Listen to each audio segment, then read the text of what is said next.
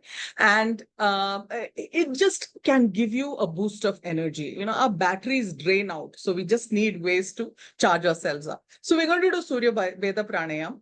You know the drill. So I'll quickly guide you. Sit upright, away from the back of your chair, sitting nice and tall, making sure your feet are planted on the ground. If you're sitting on the floor, then make sure that you can feel your sit bones and your spine is nice and tall. You're not slouched. The heart is open. Now, Surya Veda has a mudra, which is Vishnu mudra. We learned this morning, but for the benefit of those of you who are new here. So you take your right hand. The left hand is placed at the junction of thigh and abdomen. The thumb and the little finger and the ring finger remain open, and the other two fingers are closed. Now, some of you might have arthritis or the finger flexibility is not great, then you can just place these two fingers here. But otherwise, this is how we do Vishnu Mudra. Good way to remember. It looks like a V. So the right hand is in Vishnu Mudra. You gently press these two little finger and the ring finger on the left nostril. Inhale through the right. Okay. Inhale. Hold both nostrils and the breath. Exhale through the left. Close the left nostril again. Inhale through the right. We'll do 6 times. Okay, do to a count of 6. I'm counting for you. Inhale. Close and hold. Exhale through the left. Close left. Now you can close your eyes this time and just keep your gaze slightly uplifted at the point between the eyebrows. Inhale, right. Close and hold. Exhale left.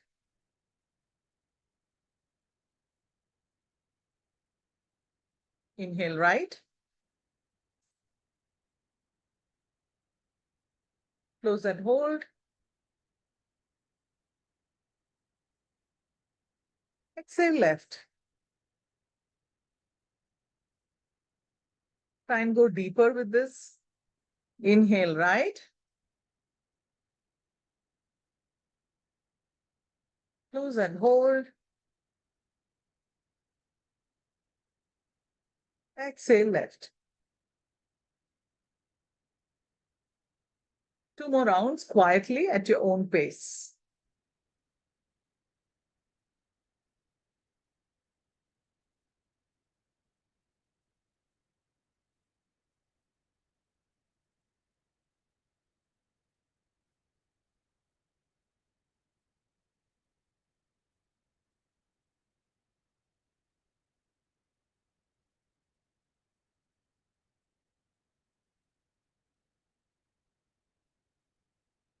When you finish the exhale this time, just bring your hands down. Take a moment to just sit still with your eyes still closed. Trying to tune into how you're feeling now. Does the mind feel a little more focused? Do you feel a bit more alert?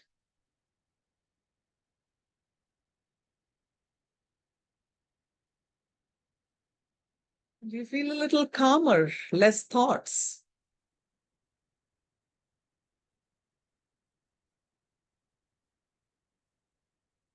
And when you're ready, softly open your eyes. So this was a simple practice. This is the beauty of these ancient teachings. You don't need any tools, gadgets. You could just, maybe you're running from one meeting to the other, or you have a busy practice, or you're a homemaker who has so many demands of their energy and time.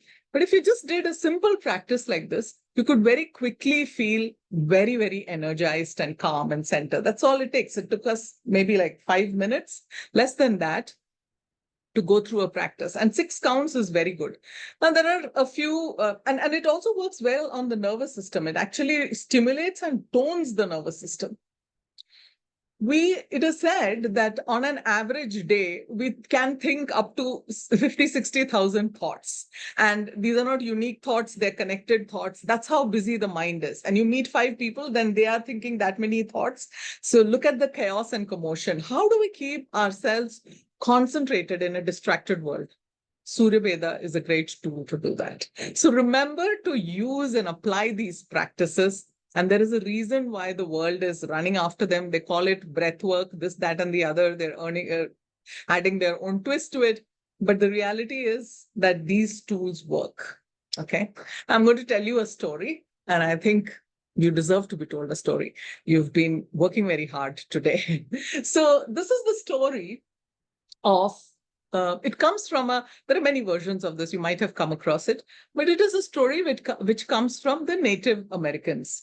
And these Native Americans, they have a tradition that when the boys grow up into young men, they have a certain procedure in which they narrate a story and try to build values of that person.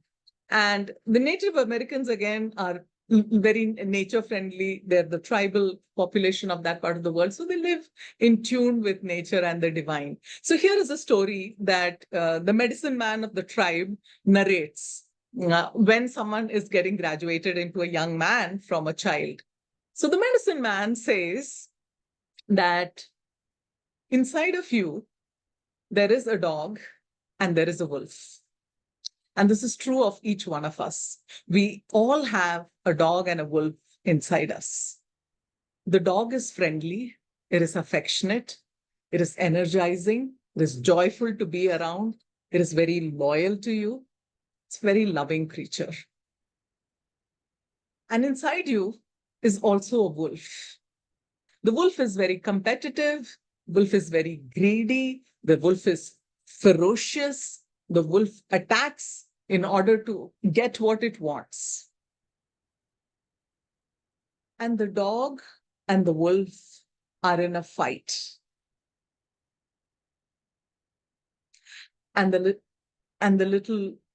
young man asks to the medicine man, who do you think will win? And what did the medicine man say? He said, the person you feed is the one who will win.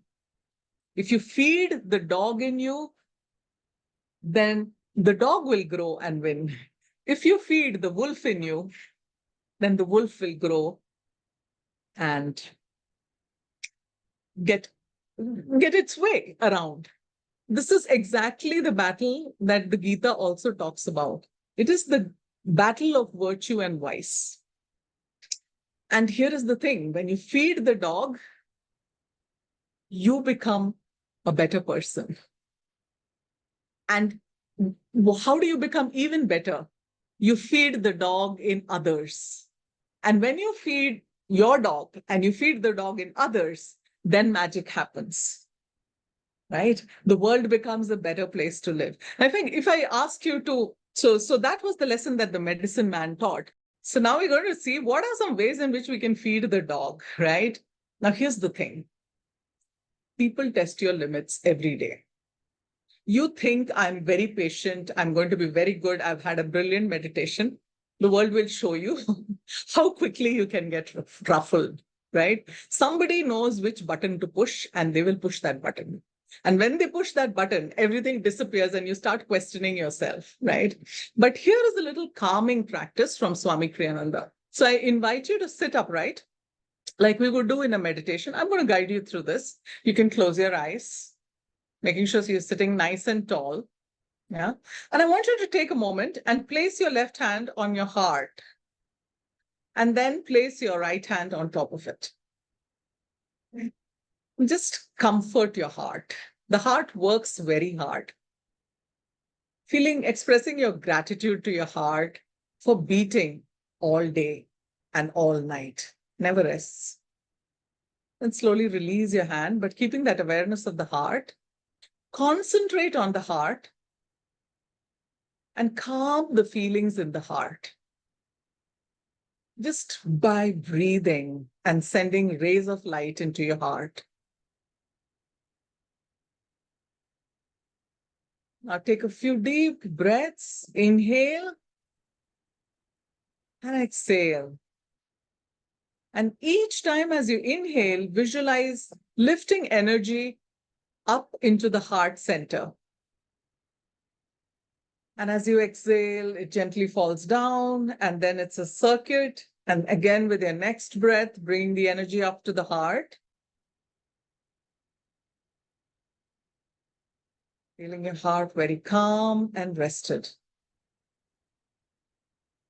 Now imagine a lotus, and as if your heart has become a lotus, a beautiful 1,000-petaled lotus, fragrant and beautiful, full of light. And with each breath, the petals of the lotus are growing. And you slowly direct the petals of the lotus upward, up into your throat and then into your brain, as if you were growing this lotus from your heart into your brain. And feel energy flowing from those petals past your throat, past your medulla, and then slowly coming and getting centered at this third eye, the Agya chakra, the spiritual eye, point between the eyebrows. That energy from the heart is lifting and it's getting focused there, energizing that spiritual eye. And as this energy flows, feel a sense of contentment. I'm enough. Good things happen to me.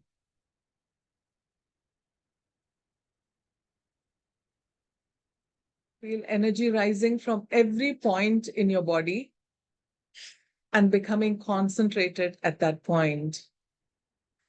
And your heart feels calm now. And your mind is also relaxed and energized. Stay with that feeling for a moment.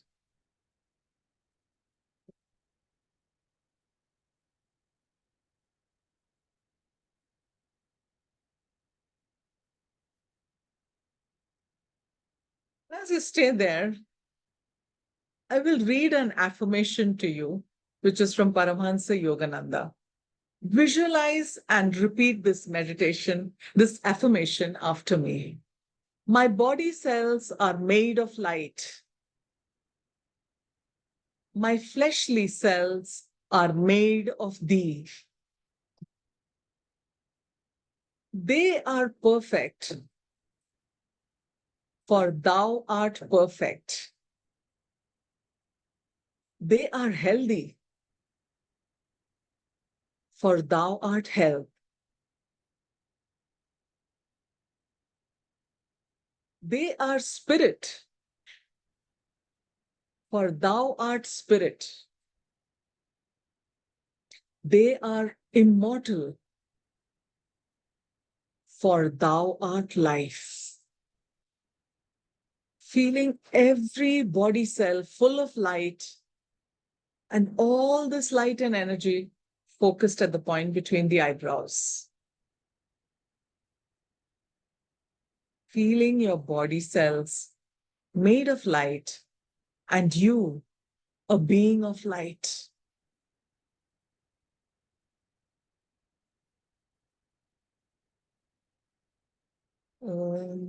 Shanti, Shanti, Shanti. And softly open your eyes.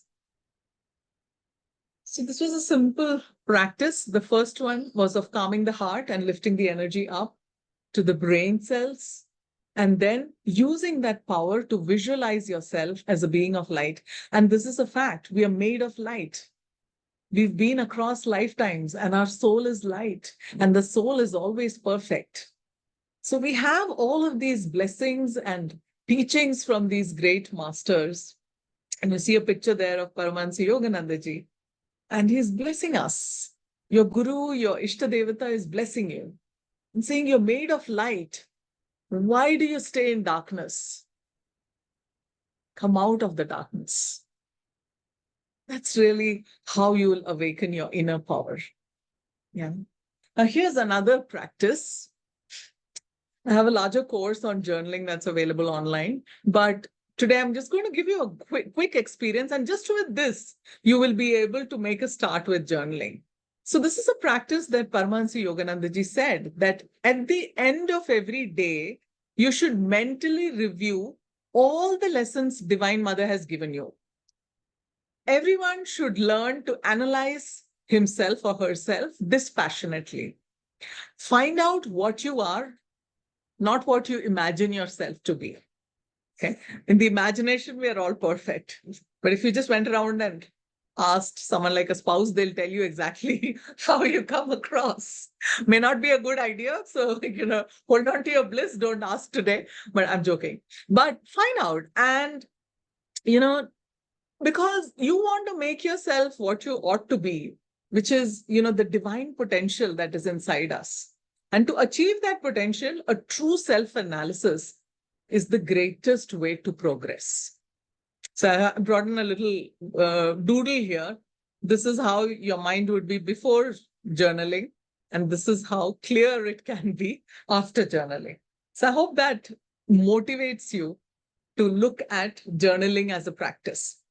Now, there's not a lot of tools and techniques that you need to worry about. You can just start right away, and you'll be amazed because Paramahansa Yoganandaji said, intuition is tuition in plus tuition. So taking tuition from inside ourselves, we are very wise souls. And we know what is good for us and we know what is bad for us. We know the dog, we know the wolf, we know what we are doing all the time. It's possible for us to take charge. And when you really take charge, then things go in the right way. And analysis is a great way. You need to know, right? If you called a taxi and you want to get to a destination, you need to know where you are right now and where you want to go. Similarly, if you want to progress spiritually, then you need to have a goal and be able to work with that goal by self-reflection. So whatever you choose to, you can discover by taking tuition from within. We're amazed. I'll ask you in a moment to write. You'll be amazed at how bright and clear ideas come to you when you just sit down and listen to yourself. We're in a very busy, externally distracted world where we don't get to listen to ourselves enough. So here is a little journaling activity for you. I want you to pull out a piece of paper and write. I hope you have something with you. So I want you to reflect for a moment, right? What is one important goal in your life? One goal. What is an important goal in your life? You might say, I've never thought of one. Take a moment to think about one. What could be an important goal in your life? One.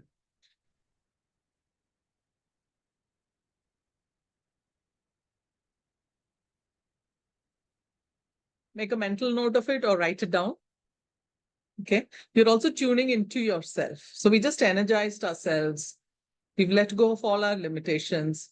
We've lifted that energy and life force inside us and brought it to the spiritual eye, which is the seat of willingness and willpower. What you wish and place clearly there can get accomplished. So now just think about it. How committed are you to this goal on a scale of 1 to 10? Give yourself a score. Okay. This goal, one important goal that you have in mind. And if you looked at a scale, 1 is very low commitment and 10 is very high commitment. So, you're just looking at how committed am I to this goal? And you'll already start seeing things coming up saying, oh, but this won't happen because of this reason. Or, I don't know this well enough. So the mind is playing with us all the time. But I want you to think about, where do you place that score? And then the third question I have for you, which is where I really want you to write. What is one thing you can start doing which will make your commitment 10 on 10, which will make you feel that this goal is more likely to be achieved? What is one thing that you can do to make that 10 on 10? Your commitment to that goal, that one goal. Just take a moment, sit in silence, just think and see the answers coming to you. Just write them down. Let your pen flow. Don't judge any idea.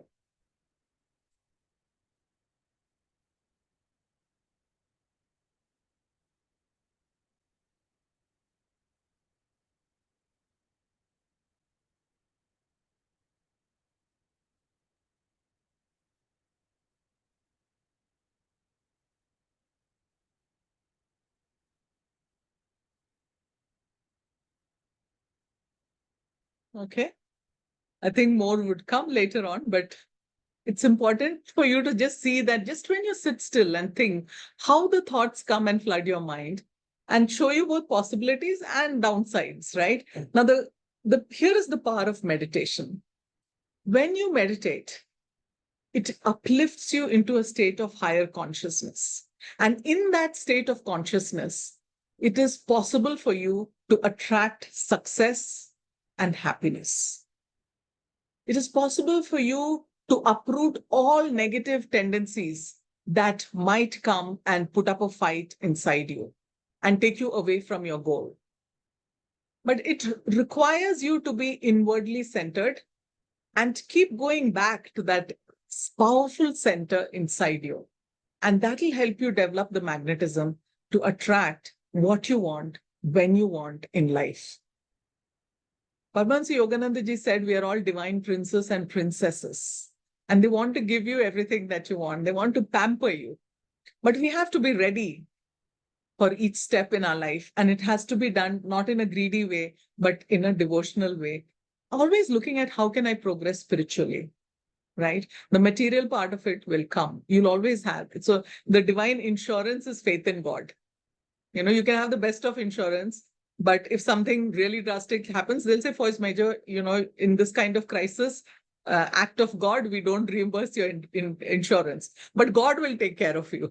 So that's a better insurance plan, right? I'm going to close with a very brief guided visualization. Okay, this is inspired by Nayaswami Jyotishji. I will be sharing all of these slides and I'll put in a link. This is a YouTube meditation that he has, which I will put for you. But for now, I invite you to join me in this very brief meditation. We're going to do it for just 3 minutes. Sitting upright, nice and tall. Closing your eyes. And just relaxing the body. Relax the stomach.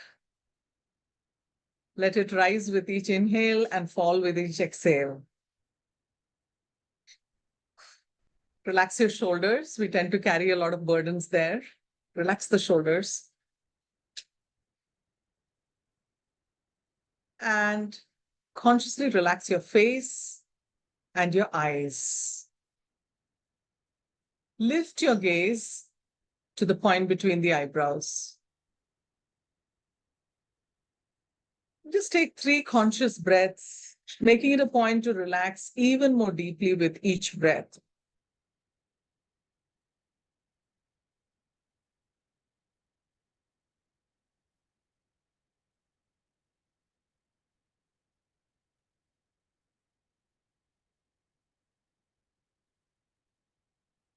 Now visualize a powerful ray of light entering from the medulla, which is that little depression in the skull at the joint between the skull and the neck.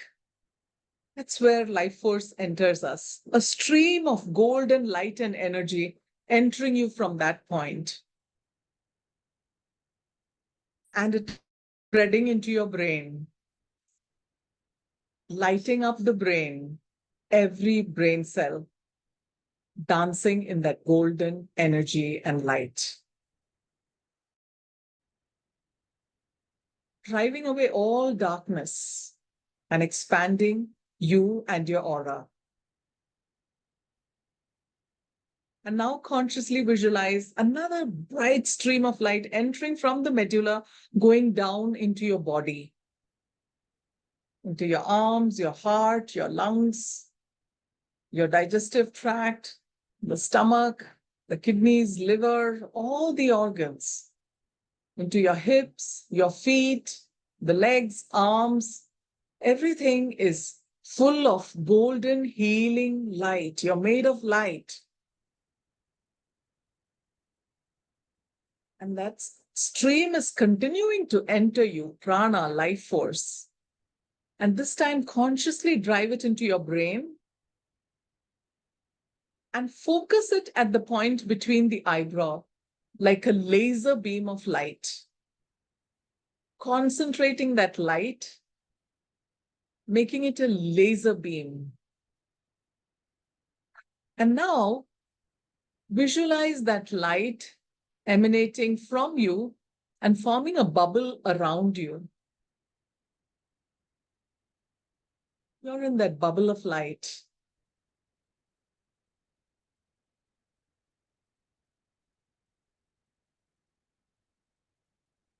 And as you're surrounded by this light and feeling radiant and uplifted, visualize the goal that you had at your point between the eyebrows. Just placing it there and focusing this laser beam of light on that goal. This is a divine light. And know that when you place your full commitment and energy, the world will step aside and make this possible for you. Feeling yourself successful, fulfilled, and joyful, and whole. Stay in that light for 1 minute, being very focused and concentrated there.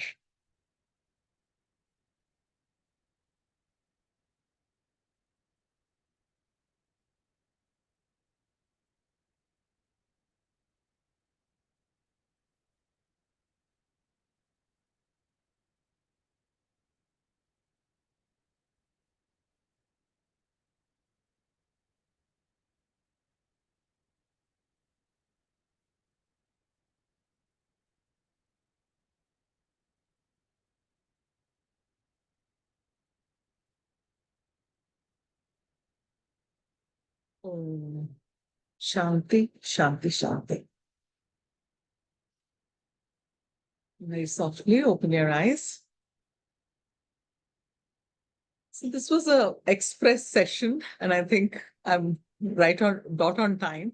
But here is the thing: they have so many tools. You have affirmations, you have mantras you can chant, you have visualization, you have meditation, you have journaling. All of these are ways to awaken your inner power and really claim what is rightfully yours, which is success and happiness. So feed the dog in you and feed the dog in everyone. And that's how we'll make the world a better place. And like the theme of yoga this year, yoga for you and yoga for society.